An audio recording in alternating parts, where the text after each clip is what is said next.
I'm going to give you this video about how I work in S-curve canals with this Fanta F1 files.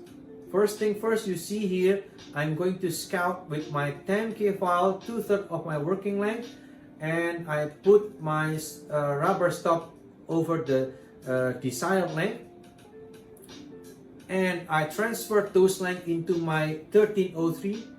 And you need to remember, whenever we use our rotary inside the root canal, make sure that it's a full fluid canal. So put your sodium hypochlorite inside the root canal or the EDTA.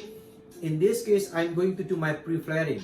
Watch, I'm going to add my brushing motions into the coronal area.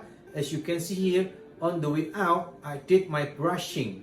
On the way out, I did my brushing. Why I add this brushing? Simply to remove coronal interference and to have a better insertions of the next file into the working length.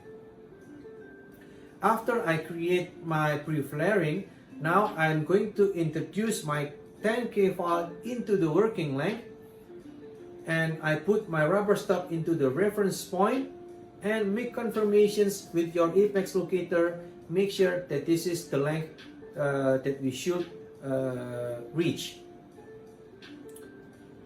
Until it's confirmed, transfer this length into our glide path rotary files. In this case, I'm going to use my 1303. As I mentioned you before, full fluid canal easily, smoothly goes inside the root canal. As you can see here, effortless, I just put the files go in by itself until it reach the working length. Irrigate,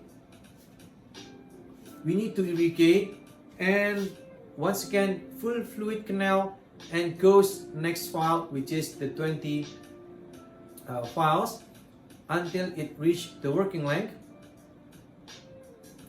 Once again, brushing motions. It is important here to remove coronal interference. Once we remove the coronal interference, then the file will easier to reach the working length. As you can see, the debris is distributed well into its flutes. Irrigate to remove debris as much as possible inside the canal. Once again, full fluid canal, and continue with the 2506 instruments. You see previously the flat surface of its instruments. Once again, do some brushing motions at the coronal area to make sure we were removing the interference and be able to reach the apical area. Flush the canal, irrigate, and now make sure once again until it reaches the working length. It is important because I always say, do not push your instrument directly until it reaches the working length. If it is necessary, then we need to repeat it several times until it reaches the working length and clean the debris from the fluid.